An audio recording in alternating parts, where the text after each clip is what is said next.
Hello दोस्तों, नमस्कार। आप सभी का स्वागत है आपके अपने यूट्यूब चैनल स्टडी विद डीएसएलजी में 22/9/2023 की बड़ी खबरों के साथ आप सभी के बीच इस वीडियो में हम डिस्कस करेंगे बीएड वर्सेस बीटीसी मामले में सुप्रीम कोर्ट के आर्डर पर एनसीटी की मुहर। पीआरटी से बीएड बाहर को लेकर के सभी राज्यों एवं केंद्र शासित प्रदेशों को एनसीटी ने जारी किया नोटिस। वहीं 69,000 में चयनित बीएड अभ्यर्थियों पर संकट। 69,000 शिक्षक भर्ती आरक्षण केस जल्द होगा निस्तारित। वहीं 12,460 शिक्षक भर्ती में आज आर्डर होगा रिजर्व। सभी खबरों को विस्तार पूर्वक डिस्कस करेंगे। वीडियो में अंत तक बने रहें और प्लीज वीडियो को लाइक करें, दोस्तों में शेयर करें। जितने भाई बहन चैनल पर पहली बार विजिट करें उनसे निवेदन है कि प्लीज चैनल को सब्सक्राइब करके बेल आइकन जरूर दबाएं। तो आइए साथियों, शुरू करते हैं आज का ये वीडियो। बात कर लेते हैं आज की महत्वपूर्ण खबरों को लेकर के। तो साथियों, सबसे पहले डिस्कस करेंगे 12,460 शिक्षक भर्ती से जुड़ी हुई आज की बड़ी अपडेट के बारे में। साथियों, जैसा कि आप सभी लोग जानते हैं, 12,460 शिक्षक भर्ती में लगातार 4 दिन से कोर्ट में फाइनल बहस जारी है और कल आप सभी को बता दें 51 जनपद की तरफ से धमाकेदार 1 से सवा घंटे की बहस देखने को मिली, लेकिन मामला जो है पूर्ण सुनवाई करते हुए आर्डर रिजर्व नहीं हो सका था। इसी क्रम में आज 12,460 शिक्षक भर्ती मामले में कोर्ट में एक और धमाकेदार बहस और सुनवाई देखने को मिलेगी और उसके बाद आर्डर रिजर्व होने के 100% चांसेस नजर आ रहे हैं। कब होगी सुनवाई इस मामले की, उसको देख लेते हैं। तो यहाँ पर आप सभी लोग देख सकते हैं 12,460 शिक्षक भर्ती में कोर्ट में मामले की अगुवाई करने वाली टीम मोहित एंड टीम जो है उसकी तरफ से अपडेट दी गई कि 22 सितंबर को एडिशनल लिस्ट में 360 नंबर पर अपना केस लिस्टेड है। 5 फ्रेश के बाद में एक एडिशनल में 359 पर लगा है और मतलब 5 फ्रेश और एक एडिशनल केस के बाद 12,460 शिक्षक भर्ती का केस सुना जाएगा और आपको बता दें दोपहर बाद इसकी सुनवाई आप सभी को देखने को मिलेगी। और आज जिस तरीके से उम्मीद है कि 100% अपना मामला जो है फाइनल सुनवाई के बाद आर्डर रिजर्व हो जाएगा। तो कुल मिलाकर के अब लगातार जिस तरीके से सुनवाइयाँ हुई हैं 12,460 शिक्षक भर्ती में, उससे 12,460 शिक्षक भर्ती से जुड़े हुए अभ्यर्थियों के अंदर कहीं ना कहीं सकारात्मक विचार आने शुरू हुए हैं, क्योंकि अब मामला निस्तारण की ओर लग रहा है और ये सुनवाई फाइनल सुनवाई होगी। इसके बाद आर्डर रिजर्व होगा और मामला डिस्पोजल ऑफ के लिए सुरक्षित रख लिया जाएगा। अब देखना है कि आर्डर रिजर्व होने के बाद आर्डर कितने दिनों के बाद डिलीवर होगा, उसका भी इंतजार करना पड़ेगा 12,460 शिक्षक भर्ती के अभ्यर्थियों का। आज के कोर्ट सुनवाई का फटाफट अपडेट पाने के लिए चैनल को अभी सब्सक्राइब करके बेल आइकन दबा लें। मूव करते हैं अगली प्रमुख खबर की तरफ।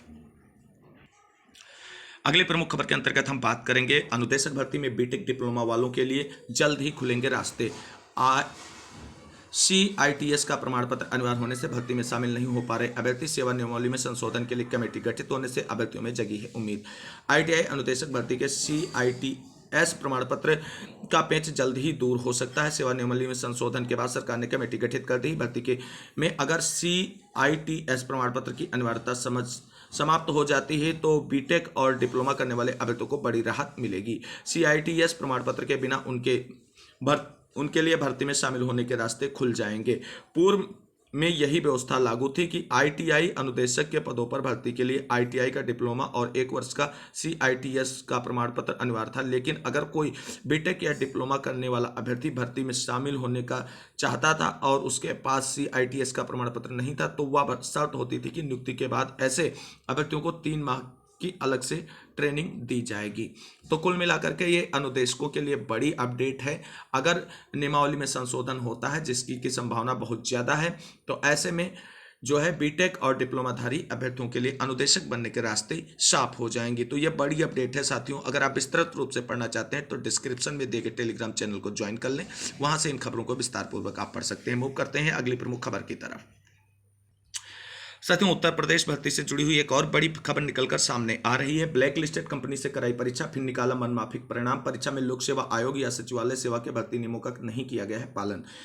खबर निकलकर आ रही है लखनऊ से। विधान परिषद में भर्ती के लिए ब्लैक लिस्टेड कंपनी के जरिए परीक्षा कराई गई, फिर ऑनलाइन परीक्षा में मनमाफिक परिणाम निकालकर भर्ती की रेवड़ियां बांटी गई। इसमें परिषद के प्रमुख सचिव राजेश सिंह के बेटे अरविंद और अर्चेंद्र सिंह का भी चयन हो गया। विधान परिषद में समीक्षा अधिकारी, सहायक समीक्षा अधिकारी, रिपोर्टर सहित कई पदों पर भर्ती के लिए हुई परीक्षा की परतें अब खुलने लगी हैं। हाईकोर्ट में दाखिल याचिका में बताया गया कि किस तरह आयोग अभ्यर्थियों का चयन किया गया। परीक्षा में लोक सेवा आयोग एवं सचिवालय सेवा के भर्ती के नियमों का पालन भी नहीं हुआ। याचिका में यह भी बताया गया है कि गोरखपुर के एक परीक्षा केंद्र पर सुबह 9 से 11 बजे तक परीक्षा होनी थी, लेकिन अभ्यर्थियों को समय से पहले ही OMR सीट और प्रश्न पत्र दे दिए गए थे।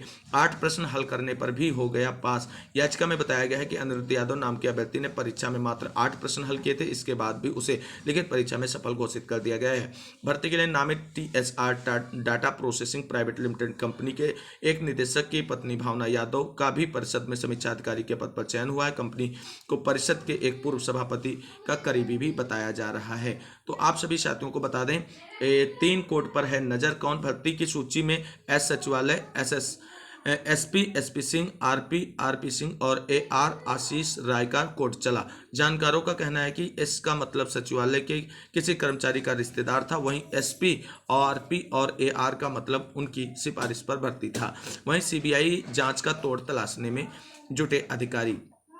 सूत्रों के मुताबिक परिषद के अधिकारी CBI जांच का तोड़ तलाशने में जुटे हैं। प्रमुख सचिव विधान परिषद राजेश सिंह ने विधानसभा के साथ विधायी कार्य और विधि एवं न्याय विभाग से संबंधित अधिकारियों से राय शुमारी कर ली है। तो साथियों, कल हमने आप सभी के साथ एक खबर डिस्कस करी थी छत्तीसगढ़ से। वहां पर छत्तीसगढ़ PCS की तरफ से बड़ा घोटाला निकलकर सामने आया था और ये अब खबर अपने उत्तर प्रदेश से ही निकलकर सामने आ रही है। अब मूव करते हैं अगली प्रमुख खबर की तरफ। अब साथियों बात कर लेते हैं 69,000 शिक्षक भर्ती से जुड़ी हुई आज की बड़ी अपडेट के बारे में। तो साथियों, जैसा कि आप सभी लोग जानते हैं, कल 21 तारीख की DB में धमाकेदार सुनवाई हुई और CJ सर से जो मांग की गई थी वो एक्सेप्ट हो गई है। और उसके बाद भी आप सभी को बता दें, अब जो है नॉमिनेटेड बेंच का गठन कब तक होगा, इसको लेकर के अभ्यर्थियों को इंतजार है। लेकिन इसी बीच 69,000 शिक्षक भर्ती के अभ्यर्थियों ने भर्ती घोटाले पर राष्ट्रपति, PM, राज्यपाल व CM को किया है मेल।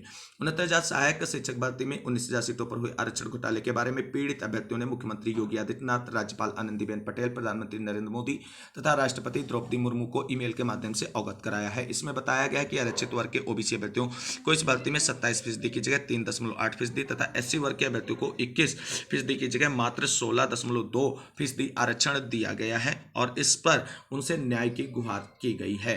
तो कुल मिलाकर के 69,000 शिक्षक भर्ती आरक्षण पीड़ित अभ्यर्थी लगातार अपने हक और अधिकारों की लड़ाई लड़ रहे हैं और जो है संघर्ष उनका जारी है। देखना होगा उन्हें न्याय कब मिलता है। मूव करते हैं एक और 69,000 शिक्षक भर्ती से जुड़ी हुई बड़ी अपडेट जो कल की कोर्ट सुनवाई से जुड़ी हुई है। 69,000 सहायक शिक्षक भर्ती विशेष खंडपीठ करेगी आरक्षण के मुद्दे पर अब अपीलों की सुनवाई। 69,000 शिक्षक भर्ती मामले से जुड़े 19,000 सीटों पर हुए चयन में एकल पीठ के फैसले को आरक्षण के मुद्दे पर चुनौती देने वाली विशेष अपीलों पर अब विशेष खंडपीठ सुनवाई करेगी। मुख्य न्यायमूर्ति प्रशासनिक आदेश जारी कर विशेष खंडपीठ नामित करेंगे। एक पक्ष के अधिवक्ता अमित सिंह भदौरिया ने बताया कि मुख्य न्यायमूर्ति ने विशेष खंडपीठ नामित करने का मौखिक आदेश दिया है। इससे पहले यह मामला सुनवाई के लिए बृहस्पतिवार को इलाहाबाद हाईकोर्ट की लखनऊ पीठ में मुख्य न्यायमूर्ति प्रियंतिकर दिवाकर और न्यायमूर्ति राजन राय की खंडपीठ के सामने पेश हुआ। बता दें कि खुद को आरक्षण पीड़ित बताने वाले 13 अभ्यर्थियों समेत अन्य ने मामले में कल पीठ के बीते 13 मार्च के फैसले को 2 न्यायाधीशों की खंडपीठ के समक्ष विशेष अपीलें दायर कर चुनौती दी थी और उसमें लगातार सुनवाइयां हुई। हालांकि वहां से कोई आदेश नहीं निकलकर सामने आया। इसी बीच आप सभी को बता दें, मनीष की बेंच में इस मामले को सुना जा रहा था, लेकिन हाईकोर्ट का रोस्टर चेंज हुआ और चीफ जस्टिस महोदय तथा राजन राय सर की बेंच में इस मामले को 21 तारीख की सुनवाई हुई। वहां पर सभी पक्ष के अधिवक्ताओं ने CJ सर से स्पेशल रिक्वेस्ट की कि सर हम लोगों के मामले का शीघ्र निस्तारण करने के लिए नॉमिनेटेड बेंच का गठन कर दिया जाए, जिसे CJ सर ने एक्सेप्ट कर दिया और मौखिक रूप से आदेश कर दिया है और अगले सप्ताह तक आप सभी लोगों के मामले की सुनवाई के लिए नॉमिनेटेड बेंच गठित हो जाएगी। और उसके बाद अगर सारे पक्षकारों ने सही तरीके से पैरवी की और बेसिक शिक्षा विभाग अच्छे से मुद्दे को सुलझाने के लिए कोर्ट में उपस्थित हुआ तो 4 से 5 सुनवाइयों के अंतर्गत 69,000 शिक्षक भर्ती आरक्षण विसंगति मामला DB से निस्तारित हो सकता है। अब मूव करते हैं अगली बड़ी खबरों की तरफ जो है 69,000 शिक्षक भर्ती में B.Ed चयनित अभ्यर्थियों के लिए और सभी राज्यों में PRT में B.Ed की वैलिडेशन को लेकर के NCT की तरफ से जारी नए नोटिस को लेकर के बड़ी अपडेट। तो साथियों आप सभी को बता दें, सबसे पहले हम डिस्कस करेंगे 69,000 में चयनित B.Ed वालों पर संकट को लेकर के क्या है बड़ी अपडेट। साथियों आप सभी को बताते हैं 69,000 शिक्षक भर्ती में चयनित B.Ed अभ्यर्थी जो हैं वो काफ़ी परेशान है, क्योंकि जिस तरीके से सुप्रीम कोर्ट का आदेश आया था 11 अगस्त को, जिसमें PRT से B.Ed को टोटली बाहर कर दिया गया था और उसी के बाद से जो बीटीसी और शिक्षा मित्र अभ्यर्थी हैं उनकी तरफ से कोर्ट में याचिकाएं डाली गईं और उन याचिकाओं को अलाउ भी कर दिया गया। तो पहला पॉइंट ये है 69,000 शिक्षक भर्ती में चयनित अभ्यर्थियों के टेंशन का कि जो शिक्षा मित्र हैं जो और बीटीसी वाले अभ्यर्थी हैं जिन्होंने सुप्रीम कोर्ट के आदेश का हवाला देते हुए चयनित बीएड अभ्यर्थियों को बाहर करने को लेकर के हाईकोर्ट में याचिकाएं दाखिल की और हाईकोर्ट की तरफ से उन याचिकाओं को अलाउ कर दिया गया है। तो ये कहीं ना कहीं एक टेंशन की बात हो सकती है 69,000 शिक्षक भर्ती में चयनित बीएड अभ्यर्थियों के लिए। वहीं दूसरी बात आप सभी को बता दें साथियों, ये सोशल मीडिया का जमाना है, यहाँ पर पता नहीं किस चीज को क्या बना करके जो है परोस दिया जाता है और हर चीज को 69,000 में चयनित बीएड अभ्यर्थियों को बाहर करने को लेकर के नोटिस दिखाया जाता है। कल से परसों से एक सोशल मीडिया पे लेटर वायरल हो रहा है जो किसी आरटीआई का जवाब है बेसिक शिक्षा विभाग उत्तर प्रदेश की तरफ से, और उस लेटर को लेकर के लगातार यूट्यूब चैनल माध्यमों के द्वारा और सोशल मीडिया जैसे फेसबुक और इंस्टा और व्हाट्सएप इन सभी पर उसे वायरल किया जा रहा है और कहा जा रहा है कि ये बेसिक शिक्षा विभाग के जो प्रमुख सचिव हैं उनकी तरफ से बीएड अभ्यर्थियों को बाहर करने को लेकर के लेटर जारी किया गया है। साथियों ऐसा कुछ नहीं, वो लेटर जो जारी किया गया है उस लेटर में किसी अभ्यर्थी ने आरटीआई के माध्यम से ये जानकारी मांगी थी कि 69,000 शिक्षक भर्ती में चयनित बीएड अभ्यर्थियों को जो ब्रिज कोर्स है वो कब तक कराया जाएगा। तो बेसिक प्रमुख सचिव जो है बेसिक शिक्षा प्रमुख सचिव बघेल साहब की तरफ से उस लेटर का जवाब दिया गया है और कहा गया है कि आपके मामले का जो है कोई भी जवाब नहीं दिया जा सकता है क्योंकि आपके 69,000 शिक्षक भर्ती से कुछ मामले जो हैं वो न्यायालय में लंबित हैं। हालांकि उस लेटर में सुप्रीम कोर्ट के 11 अगस्त वाले आर्डर का मेंशनेशन है और लेकिन जो लेटर में स्पष्टीकरण दिया गया है सचिव साहब की तरफ से उसमें यही कहा गया है कि आपके किसी भी प्रश्न का जवाब नहीं दिया जा सकता है, चाहे वो ब्रिज कोर्स हो चाहे अन्य कोई हो, क्योंकि ये मामला कोर्ट में विचाराधीन है और कोर्ट में विचाराधीन मामले जो होते हैं उनका आरटीआई के माध्यम से जवाब नहीं दिया जा सकता है। तो कुल मिलाकर के आप सभी को बता दें 69,000 शिक्षक भर्ती में चयनित बीएड अभ्यर्थियों को अभी बिल्कुल परेशान होने की जरूरत नहीं है। जो भी याचिकाएं हाईकोर्ट में गई हैं उन पर सुनवाई होगी, उसके बाद हाईकोर्ट का क्या आदेश आएगा उन पर चीजें आगे डिसाइड करेंगी। और वहीं एनसीटी की तरफ से जो 4 सितंबर को लेटर जारी किया गया सभी राज्यों को उसमें भी ये मेंशन नहीं किया गया है कि पूर्व में चयनित बीएड अभ्यर्थियों को बाहर किया जाए, लेकिन सभी लोग अपने अपने तरीके से सारे लेटर्स और नोटिफिकेशंस का मीनिंग निकालते हैं। लेकिन अभी फिलहाल 69,000 शिक्षक भर्ती में जो बीएड चयनित हों वो अपनी नौकरी करें, आगे क्या होगा उन सारी चीज़ों की टेंशन अभी आपको नहीं लेनी है। अगर ऐसी कोई अपडेट आती है कि आपको बाहर करने के लिए ऑफिशियल लेटर जैसे जारी किया जाए, शासनादेश आए या सुप्रीम कोर्ट का आदेश आए, एनसीटी की लेटर जारी हो, तब आपको हम चैनल के माध्यम से जानकारी देंगे कि अब आप सभी लोगों के लिए खतरे की घंटी बज चुकी है और आप सभी बाहर हो सकते हैं। अभी फिलहाल आप बाहर नहीं हो रहे हैं। वहीं अब बात कर लेते हैं बीएड वर्सेस बीटीसी मामले में सुप्रीम कोर्ट के आर्डर पर एनसीटी की मुहर, सभी राज्यों और केंद्र शासित प्रदेशों को एनसीटी की तरफ से नोटिस कर दिया गया है जारी।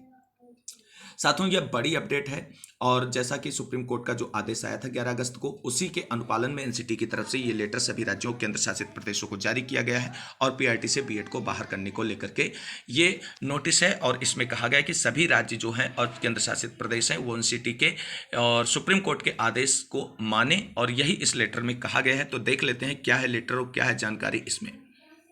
तो आप सभी लोग देख सकते हैं एनसीटी का यही लेटर है जो 4 सितंबर को जारी किया गया था और एनसीटी यानी राष्ट्रीय अध्यापक शिक्षा परिषद की तरफ से ही जारी किया गया है और ये सभी राज्यों के secretaries commissioners of education of state governments और and as per list enclose कर दी गई जो लिस्ट वो है।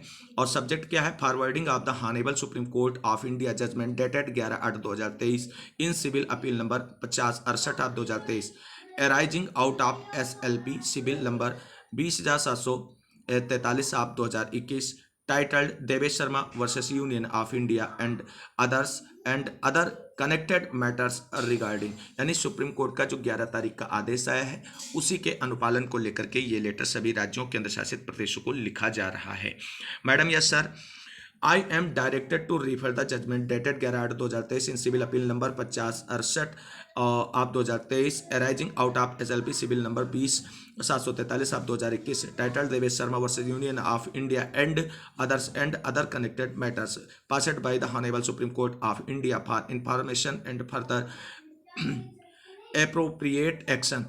The same is available for the following link, यानी यही चीज़ें जो हैं आपको एनसीटी की इस जो साइट है वहाँ से देख सकते हैं।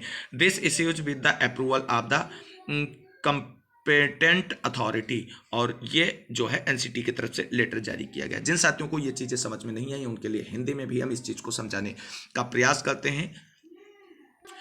तो जो सुप्रीम कोर्ट के आदेश के अनुपालन को लेकर के एनसीटी की तरफ से लेटर जारी किया गया है, उसका सीधा सा मतलब है सुप्रीम कोर्ट के का फैसला माने सभी राज्य और केंद्र शासित प्रदेश। एनसीटी राष्ट्रीय शिक्षा परिषद यानी एनसीटी ने सभी राज्यों को पत्र लिखकर प्राथमिक विद्यालय के लिए जारी सुप्रीम कोर्ट के फैसले को मानने को कहा है। सुप्रीम कोर्ट ने कहा कि बीएड किए हुए अभ्यर्थी लेवल 1 यानी वर्ग 1 से 5 शिक्षक भर्ती प्रक्रिया में हिस्सा लेने के योग्य नहीं है। एनसीटी ने कहा कि सुप्रीम कोर्ट के फैसले में कहा गया है कि लेवल 1 यानी वर्ग 1 to 5 में सिर्फ बीटीसी या बेसिक ट्रेनिंग सर्टिफिकेट धारक या डीएलएड किए हुए अभ्यर्थी ही शिक्षक बनने के पात्र हैं। सुप्रीम कोर्ट के इस फैसले को सभी राज्य व शिक्षा विभाग और केंद्र शासित प्रदेशों के शिक्षा विभाग माने और उसी के अनुरूप आगे शिक्षक भर्ती में कार्रवाई करें। तो कुल मिलाकर के अब बिहार शिक्षक भर्ती परीक्षा, वहां से भी पीआरटी से बीएड बाहर हो गया है और केबीएस ने ऑलरेडी अपने नोटिफिकेशन में मेंशन कर रखा था कि सुप्रीम कोर्ट के ऑर्डर के अकॉर्डिंग बीएड कैंडिडेट के रिजल्ट पर डिसीजन लिया जाएगा। तो वहां पर भी अब क्लियर हो चुका है और केबीएस पीआरटी से भी बीएड बाहर हो चुका है। तो कुल मिलाकर के ये पहली ऐसी भर्ती होगी जहां से बीएड बाहर हो चुका है, केबीएस पीआरटी और बीपीएससी टीआरई शिक्षक भर्ती 1 to 5 वाले में। कुल मिलाकर के जो केबीएस पीआरटी है उसका रिजल्ट आप सभी को आज से कल देखने 2 दिनों के अंदर देखने को मिल सकता है और वहां से बीएड की विदाई हो चुकी है। एनसीटी ने भी सुप्रीम कोर्ट के आदेश पर मुहर लगा दी है, यानी अब सभी राज्य जो हैं आने वाली भर्तियों में जो कक्षा 1 से 5 तक के लिए आयोजित की जाएंगी उसमें बीएड को अलाउ नहीं करेंगे। तो कुल मिलाकर के ये थी आज की कुछ महत्वपूर्ण अपडेट जिसको मैंने आप सभी के साथ डिस्कस किया। उम्मीद करते हैं जानकारी अच्छी लगी होगी। अगर जानकारी अच्छी लगी, हेल्पफुल लगी, अगर कोई आपकी क्वेरी या क्वेश्चन है तो कमेंट करके पूछ सकते हैं, यथासंभव उसका सोल्यूशन देने का प्रयास किया जाएगा। आज की वीडियो में बस इतना ही। आगे की लेटेस्ट अपडेट पाने के लिए चैनल को सब्सक्राइब कर लें, बेल आइकन दबा लें। इस वीडियो को अंत तक देखने के लिए सभी साथियों को तहे दिल से शुक्रिया, बहुत बहुत धन्यवाद। मिलते हैं अगली वीडियो में, तब तक के लिए सभी साथियों को जय हिंद, जय भारत, वंदे मातरम। आप सभी के संघर्ष की जीत हो।